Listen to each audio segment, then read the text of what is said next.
De bierbrouwer had genoeg hopplanten del zetten om een heel jaar lang bier van brouwen te kennen.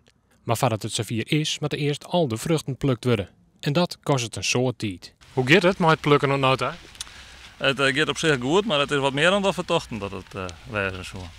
Want achter je we de plan die je moet nota dienen, hij doet, daar ga je een hele dag dienen, dat gaat net heel vlug. Nee, we gaan toch dat van een hele rijpe dag eruit krijgen, maar dat gaat net lukken.